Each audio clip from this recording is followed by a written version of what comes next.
Y vamos con las noticias de las 8, con la ayuda de doña Carmen Carbonell.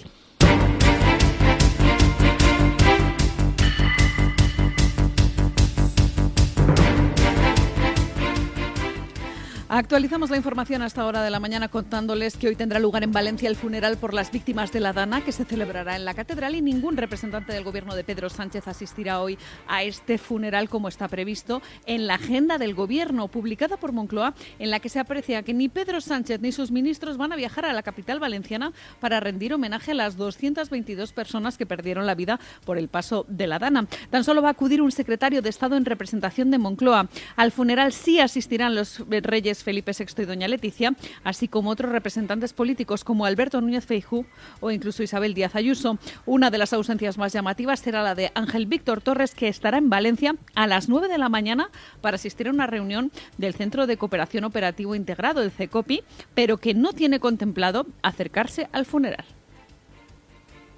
Vaya pedazo de cobarde y maleducado que tenemos como presidente del gobierno. Pedro Sánchez está ya en fase búnker. Pedro Sánchez se ha encerrado en sí mismo, gobierna de espaldas a la ciudadanía. Pedro Sánchez, espero que algún día tenga que pagar ante los tribunales su actuación en el tema de la Dana, porque si en el caso del gobierno valenciano podemos hablar de inutilidad, incompetencia, incapacidad, en el caso del gobierno central de lo que hablamos es de otra cosa. Hablamos de posible retraso deliberado de la ayuda, lo cual pues sería un delito de negligencia criminal. Las denuncias ya están en manos del Supremo y esperemos a ver qué es lo que hace el Supremo. Esperemos que la razón de Estado no aparque este tema como ha aparcado tantos otros en nuestro pasado reciente. Pedro Sánchez tiene que explicarnos a todos por qué tardó días en ordenar la intervención del ejército en Valencia. Una Valencia que un mes después continúa en buena parte del territorio arrasada, pues como consecuencia de unas riadas devastadoras, y todavía hay muchísimos garajes bajos inundados, todavía los escombros jalonan las calles de muchos pueblos afectados por la Dana. Está habiendo problemas con todo el alcantarillado y los desagües atascados por la avalancha brutal de un lodo que ahora se va secando en esas cañerías y por tanto obstruyéndolas. Bueno, Valencia continúa manga por hombro, la ayuda del gobierno continúa sin llegar en la medida adecuada y encima Sánchez se permite insultar a todos los valencianos haciendo que el gobierno esté ausente del funeral que se celebrará hoy en la Catedral de Valencia. ¿Por qué está ausente? Pues básicamente porque ya está en su búnker privado Pedro Sánchez, encerrado para no enfrentarse con ese pueblo al que ha dejado tirado. No se atreve a ir él mismo para evitar los abucheos de la gente, ni quiere tampoco, quizá por despecho, enviar a nadie en representación suya. Bueno, pues que sepan los valencianos quién es el que gobierna en Moncloa. Alguien que ha dejado a Valencia tirada y alguien que encima ni siquiera encuentra tiempo ni ganas de acercarse por la Catedral de Valencia al funeral por las 222 víctimas. Mientras tanto, pues bueno, el Partido Popular a lo suyo. El Partido Popular es quien gobierna en Extremadura. Y en Extremadura, pues han decidido... Escuchen lo que han decidido. Unidas por Extremadura ha impulsado una propuesta para declarar el extremeño y el portugués rayano como bien de interés cultural, una iniciativa que ha recibido el respaldo tanto del PSOE como del Partido Popular de María Guardiola y que ha sido rechazada de forma contundente por Vox. La propuesta busca proteger y revitalizar estas lenguas como parte del patrimonio cultural extremeño. Dice la Comisión de Cultura, Turismo y Deportes, celebrada el pasado 15 de noviembre, en la diputada de Unidas Podemos, Nerea Fernández, que defiende reconocer estas lenguas, que supone un acto de justicia histórica y lingüística. Por ello, propone incorporarlas incluso en el currículo escolar y fomentar su investigación y divulgación en la Universidad de Extremadura. Por parte de Vox Extremadura se han opuesto a esta iniciativa, calificándola de absurda y asegurando que busca crear divisiones entre regiones y fomentar un problema identitario inexistente. Bueno, ya ven ustedes cómo está el panorama en el Partido Popular. El otro día era Juanma Moreno Bonilla quien decía que hay que promover el habla andaluza. No me acuerdo quién es el humorista que ha sacado una viñeta que la verdad es que era muy acertada.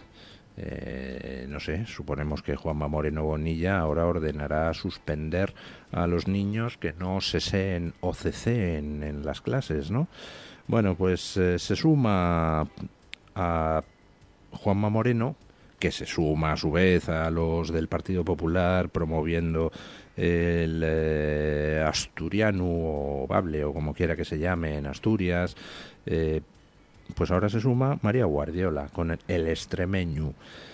Hubo una vez durante la transición una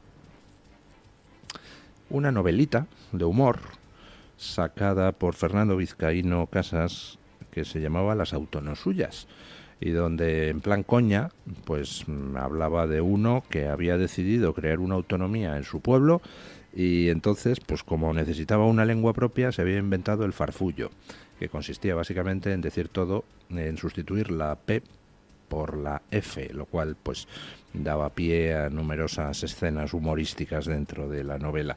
Bueno, pues en lugar del farfullo tenemos el extremeño, que han considerado el PP, el PSOE y Unidos por Extremadura, es decir, los podemoides, que es adecuado declararlo bien de interés cultural. Mientras que en Valencia pues la gente sigue esperando unas ayudas que no llegan, las únicas que han llegado han sido las que han dado pues la gente de Revuelta, lo que ha dado Juan Roch, etcétera, etcétera, pues ahora en Extremadura pues supongo yo que montarán 240 chiringuitos para enseñar el extremeño en la universidad, para formar profesores para que hablen a los niños en extremeño y para crear, pues no sé, una gramática del extremeño y a ser posible con gente con la suficiente inventiva como para poder introducir el número adecuado de palabras que demuestren que el extremeño es distinto del español. Eso es el Partido Popular, un partido que no pierde ocasión de continuar haciendo el juego a quienes quieren atomizar España, a quienes quieren resaltar las diferencias. Eso sí, nunca verán ustedes al Partido Popular tratando de defender, pues en Cataluña, la diversidad lingüística del catalán, donde se ha impuesto a sangre y fuego la versión del catalán promovida desde finales del siglo XIX por la burguesía ilustrada barcelonesa, ni verán ustedes defender al Partido Popular en el País Vasco las variantes dialectales del vascuence, que jamás ha existido como lengua unificada y que en realidad pues no era más que una serie de variantes que diferían enormemente de valle a valle. Todo lo que sea bajo la excusa de promover la diversidad, pues promover cualquier diferencia posible con el español, pues ahí encontrarán ustedes al Partido Popular, incluyendo en Extremadura. Nada, felicidades a los extremeños que seguirán sin tener una conexión ferroviaria en condiciones, pero van a contar con una legión de paniaguados viviendo del farfullo, perdón, del extremeño.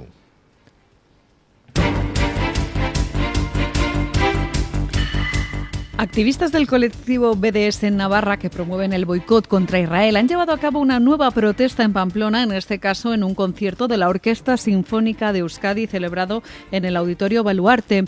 Antes de la interpretación de la obra Nana Sefardí del compositor Israel Paul Ben-Haim, varias decenas de asistentes abandonaron la sala en protesta mientras se desplegaba una bandera palestina en el escenario y se distribuían octavillas entre el público. La obra, incluida recientemente en el programa, fue objeto de críticas por parte de estos asistentes debido a lo que consideran una asociación con el himno nacional israelí, la Hatikvah, cuya música fue precisamente compuesta por Ben-Haim. Además, se repartieron una serie de panfletos en el auditorio en el que se decía que la letra del himno celebra lo que consideran ellos la colonización de Palestina y criticaban la decisión de incluir esta pieza en el repertorio, especialmente en el contexto de la situación actual en la región, según decían. El concierto, dirigido por el violinista israelí Pinchas Zuckerman, que también interpretó como solista el concierto número 5 de Mozart, continuó tras este incidente. Bueno, pues ahí tenemos a los antisemitas de toda la vida reconvertidos en pro-palestinos y tratando de boicotear cualquier cosa relacionada con Israel, incluyendo conciertos. Por cierto, argumentaban que es que se iba a tocar una pieza del compositor del himno nacional israelí. Bueno, y si fuera así, ¿qué? Pero es que además no es el compositor del himno nacional israelí, el compositor es otro, es simplemente quien orquestó el himno nacional israelí. Bueno, pues hicieron el numerito, montaron ahí una, y al final, pues lo que uno se pregunta es, quienes se dedican a boicotear a toda persona de Israel que venga a dar una conferencia, que venga a dar un concierto, que venga a a presentar cualquier obra, ¿cómo justifican eso? No, es que Israel está haciendo no sé qué en Gaza. Israel no está haciendo nada en Gaza más que defenderse. Quienes son responsables de todos y cada uno de los muertos de Gaza son los hijos de mala madre que el 7 de octubre atacaron a Israel en el acto más cruel cometido contra judíos desde la Segunda Guerra Mundial. Pero además, suponiendo que Israel estuviera haciendo algo en Gaza de lo que fuera moralmente responsable, ¿la culpa la tienen todos los israelíes? ¿Todos sin excepción? ¿Sí? ¿Como si todos estuvieran de acuerdo con su gobierno? Evidentemente Israel es una sociedad plural donde, pues en fin, no les voy a desvelar ningún secreto si les digo que Netanyahu es alguien que goza en estos momentos de una gran popularidad, pero también tiene amplios sectores de la sociedad israelí que le cuestionan. ¿También esos israelíes hay que boicotearles? ¿O les preguntamos a los israelíes que vengan a España cuál es su opción política antes de boicotearles o no? ¿A los israelíes que son musulmanes también hay que boicotearles o solo a los judíos? Interesante pregunta, digo, para los que hablan de que no, yo no soy antisemita, yo soy antisionista. Es vergonzoso a lo que hemos llegado en algunas partes de España. Hay asociaciones judías en España combatiendo en los tribunales cada uno de los pronunciamientos de esta gentuza de BDS que promueven el boicot a Israel. Y hasta el momento pues están ganando todas las demandas. Ayuntamientos que dicen pues queda prohibido contratar con empresas israelíes. Bueno, pues está ganando en los tribunales todo tipo de demandas contra esta gente que trata de disfrazar de antisionismo y de preocupación por los palestinos lo que no es sino un antisemitismo que, en fin, Goebbels admiraría. Por cierto, la mejor demostración de que aquí de lo que hablamos es de antisemitismo es una que nos llega precisamente de Oriente Medio. Estos que fingen ser antisionistas y que lo que son es unos nazis de mierda, pues están muy preocupados por cada muerto que dice Hamás que ha muerto en Gaza, cogen las cifras de Hamás, las difunden de manera acrítica, no culpan a Hamás, que es quien tiene la culpa de cada muerto en Gaza, de esas muertes, y se las restriegan a Israel por la cara, porque están muy preocupados por el sufrimiento del pueblo palestino. Fíjense lo preocupados que están por el sufrimiento de esos pobres musulmanes palestinos que en Siria, pues ni siquiera alzan la voz para preocuparse por el sufrimiento de los sirios. Cuando muere un sirio debe de ser que es poco musulmán y que les preocupa poco. O debe de ser que es que como no le pueden echar la culpa a Israel, pues entonces lo ignoran, ¿verdad? Pero claro, si te preocupan los musulmanes palestinos, pero no los sirios, pues entonces es que realmente no te preocupa ninguno.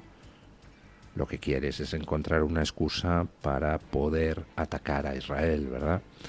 Y de paso, pues muchas de las organizaciones que se dedican a difundir basura contra Israel, pues de paso a poner el cazo para que les rieguen tantas instituciones occidentales con millones de euros que por supuesto no van a mejorar la vida, no se dedican a mejorar la vida de los palestinos.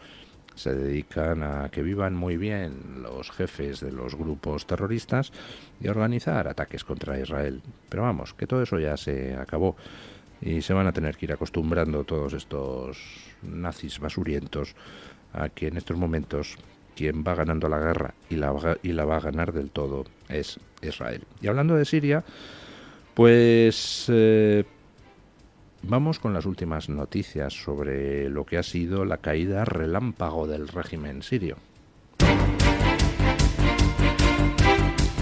Abrimos ahora la página de información internacional hablándoles de Siria, donde el dictador Bashar al-Assad ha sido asilado en Rusia. Los prisioneros liberados de la cárcel central de Alepo están comenzando a relatar casos de tortura y abusos bajo el régimen de Assad. El dictador había aplastado de todas las formas posibles la disidencia y había encarcelado a miles de personas durante sus 24 años al frente del país. Ya en 2011, en plena primavera árabe, los sirios se lanzaron a las calles contra él cuando cayeron otros regímenes parecidos como el de Túnez o Egipto. Entonces Al-Assad aplastó la revuelta con enorme dureza, para lo que contó con el apoyo de Rusia, Irán y Hezbollah.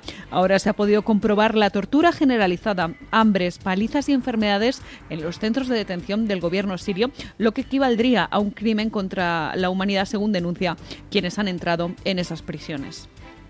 Bueno, parece sacado de una novela de terror. Ayer circulaban las noticias de lo que ha sucedido en una de las cárceles mayores de Siria, la cárcel donde encerraba a todo tipo de opositores políticos el dictador Al-Assad. Y lo que iba llegando era espeluznante. Resulta que el régimen ha caído en un tiempo récord. Ha salido huyendo Al-Assad, se ha ido en avión a Moscú, donde le ha recibido su amigo y valedor Putin y le ha concedido asilo político. Y claro, ¿qué ha pasado con los funcionarios del régimen? ¿Qué ha pasado, por ejemplo, con los carceleros, con los torturadores, con los funcionarios que se encargaban de operar esa macrocárcel del régimen? Pues que han salido corriendo.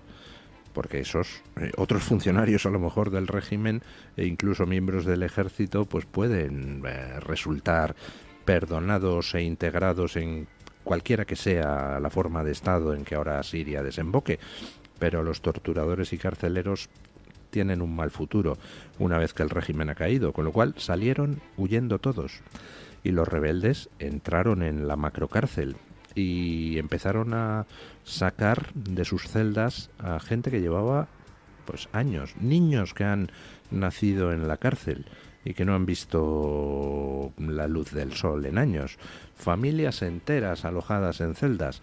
Primero encontraron celdas con mujeres y niños, luego encontraron celdas con hombres encarcelados en condiciones inhumanas, algunos de ellos, y hay vídeos espeluznantes corriendo por las redes, pues que se ve que han perdido completamente la razón por las torturas sufridas y que algunos ni siquiera recuerdan su nombre. Y en esto llegan los rebeldes al centro de seguridad de la propia cárcel, centro de seguridad desde donde se ven las celdas en cámaras, las celdas donde está encerrada la gente. Y entonces se dan cuenta de que hay celdas subterráneas y están viendo a la gente en los monitores y no saben dónde están las puertas, no saben cómo acceder a esas celdas subterráneas, y al parecer hay varios pisos de celdas subterráneas. Y en estos momentos todavía continúan los trabajos para derribar muros para intentar acceder a esas celdas, donde la gente está en condiciones infrahumanas y donde la tortura se practicaba de forma cotidiana. Como han huido los carceleros, no hay manera de preguntarles, pero ¿cómo demonios accedemos ahí para liberar a esa gente? Bueno, pues están con pico y pala rompiendo muros para ver cómo narices llegan a esas zonas subterráneas donde todavía continúa encarcelada gente que lleva ahí lustros. Vamos a ver qué es lo que pasa en Siria en los próximos días y semanas. Pero bueno, en cualquier caso, lo que pase es difícil que supere el horror de lo que ha pasado. En Siria, gracias a Al-Assad, han muerto más de 500.000 de personas en la guerra civil que se vive desde hace más de 10 años. De Siria han huido pues más de 6 millones de personas. Recuerden ustedes que esa avalancha de sirios huyendo de la guerra pues fue lo que dio el pistoletazo de salida para una avalancha migratoria que Angela Merkel puso en marcha en Europa. Y ahora mismo, pues imagino que muchos de esos sirios, viendo que ya pueden volver a su país, pues volverán a su país a encontrarse otra vez con sus familias o a recuperar sus posesiones y su vida perdidas. Pero tampoco está claro cuándo, porque ahora mismo se abre una etapa de incertidumbre. Lo que unía a todos los tipos de rebeldes en Siria era una única cosa, que era el odio a Al-Assad, al dictador apoyado por Putin y por Irán. Pero entre ellos, pues los rebeldes se han estado matando unos a otros durante mucho tiempo, y ahora una de las posibilidades es que la situación derive hacia una guerra de todos contra todos. En previsión de eso, pues ya están las potencias que tienen algo que decir en la zona tomando sus medidas. Estados Unidos, por ejemplo, ya ha enviado sus aviones a bombardear las posiciones del ISIS, una de las ramas de rebeldes enfrentadas al gobierno sirio y evidentemente pues una de las candidatas a ser todavía más cruel que el dictador sirio. Israel, por su parte, ha empezado la ocupación de una franja en los altos del Golán para tratar de hacer una zona buffer, una zona de contención, donde los rebeldes sirios no puedan llegar y poner en peligro al propio Israel. Y ahora mismo, pues la situación está simplificando mucho. El país dividido en 3 zonas. En la zona del oeste y noroeste están rebeldes tanto suníes como chiíes, pero enfrentados a Hezbollah, a Irán y al dictador Al-Assad, y una de esas facciones es la que ha encabezado toda esta marcha hasta Damasco, que ha provocado la caída del régimen. Que haya encabezado esa marcha no quiere decir que vaya a hacerse con el control absoluto, porque tendrá que disputar el poder a otras facciones. Lo que tiene esta que ha llegado a Damasco es que, o al menos una parte de ellos, tiene apoyo de los turcos. Por otro lado, todo el noreste del país está en manos de las milicias kurdas, enfrentadas a Turquía, enfrentadas a Al-Assad, enfrentadas a Irán y bueno, pues que van a su bola y a las que no ve con malos ojos ni Estados Unidos ni Israel. Y luego en el sur hay una zona que me parece se llama Subaida o algo por el estilo, discúlpenme, pero los nombres árabes se me escapan un poquillo, que tiene mayoría drusa y con una importante minoría cristiana. Entonces, esta zona, pues digamos que sería una zona más o menos segura desde el punto de vista de que no tiene por qué caer en manos islamistas. Se abren múltiples posibilidades. Una es que empiece una guerra de todos contra todos, otra es que el país se parta en 3 trozos, uno kurdo, otro suní y otro druso en el sur, o que se llegue a una especie de solución confederal con una autonomía plena, pero ahí pues Turquía se opondrá a que los kurdos cuenten con una especie de estado o semiestado, Israel apoyará a que los drusos cuenten con su estado o semiestado, y Arabia Saudí intentará pues que se instaure ahí un régimen musulmán no radical y opuesto a Irán, que es su gran competidor dentro de la zona. Bueno, el caso es que ahora las grandes potencias que tienen algo que decir ahí, que básicamente son 4, Turquía, Estados Unidos, Israel y Arabia Saudí, pues posiblemente pacten algún tipo de solución. Y para evitar que los rebeldes que han encabezado la marcha hasta Damasco se hagan con las armas del régimen, lo que ha hecho Israel ha sido bombardear los depósitos de armas del régimen para evitar que caigan en poder de los rebeldes y así, pues bueno, que tengan un poquito menos de munición para poder prolongar la guerra. No sabemos qué es lo que sucederá. Ahora, lo que sí sabemos es una cosa, que ha desaparecido del mapa alguien que, además de ser un títere de Irán y de Rusia, pues era alguien particularmente cruel, que ha masacrado a su pueblo de manera inmisericordia y provocado uno de los mayores éxodos humanitarios. Creo que solo superado por el caso venezolano. No sabemos quién va a ganar, quién se hará con el control de Siria. Turquía, Estados Unidos, Israel, Arabia Saudí. Lo que sí sabemos es quién pierde. Y quién pierde es Putin y quien pierde es Irán. Irán pierde por un motivo, y es que cae un títere, el sirio, que le era muy útil porque le proporcionaba la ruta terrestre para abastecer de armas a las milicias de Hezbollah en el Líbano. Cortada esa ruta terrestre, ya no puede Irán, de manera tan fácil, seguir aprovisionando a quienes desde el Líbano se dedicaban a atacar a Israel. Por tanto, en Israel se está celebrando con el lógico júbilo que haya caído este nuevo peón de Irán. Ojo, Maduro, Nicolás, calienta porque el siguiente eres tú. El segundo que ha perdido es Putin.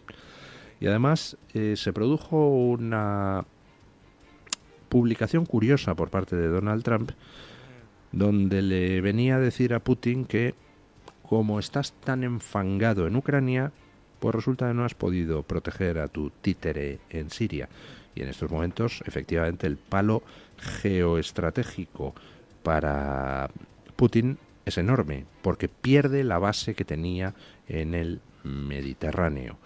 Han tenido que irse las tropas de Rusia de Siria y han tenido que irse los barcos de Rusia de su base mediterránea. Y lo que dice Trump es cierto. Precisamente porque está tan enfangado en Ucrania, pues Rusia no ha podido mantener a su títere en Siria. Lo cual, pues es una buena noticia porque debilita la posición de negociación de Putin de cara a unas eventuales conversaciones de paz en Ucrania. Si Putin quiere conservar cualquier mínima influencia en Oriente Medio, pues no va a tener más remedio que hacer concesiones en el tema de Ucrania. Porque si no, quienes van a dictar lo que pase en Siria, pues serán los 4 que he mencionado antes: Turquía, Estados Unidos, Arabia Saudí e Israel. Irán pierde de todas. Putin, pues a lo mejor puede salvar los muebles y tener algún pelín todavía de influencia en Oriente Medio, pero para eso tendrá que hacer concesiones en Ucrania. Así que, bueno, pues desde todos los puntos de vista, yo creo que la caída de Al-Assad es una noticia enormemente buena y esperemos acontecimientos. No se crean ustedes que es que las cosas son que ahora los rebeldes han tomado el poder y aquí les dejamos hacer lo que les dé la gana. No. Ni les dejan dentro, porque los kurdos no se van a dejar masacrar y los drusos tampoco, ni les dejan fuera, porque ni Turquía, ni Estados Unidos, ni Israel, ni Arabia Saudí les interesa que se instale una república islámica en Siria. Así que, bueno, pues en fin, esperemos acontecimientos, los ciudadanos de a pie, que quienes se encargan de mover los peones geopolíticos pues ya están en la partida de intentar que en Siria las cosas no vayan en el sentido de empeorar lo que Al-Assad dijo. Y vamos con la noticia de interés general, patrocinada por el Banco de Santander.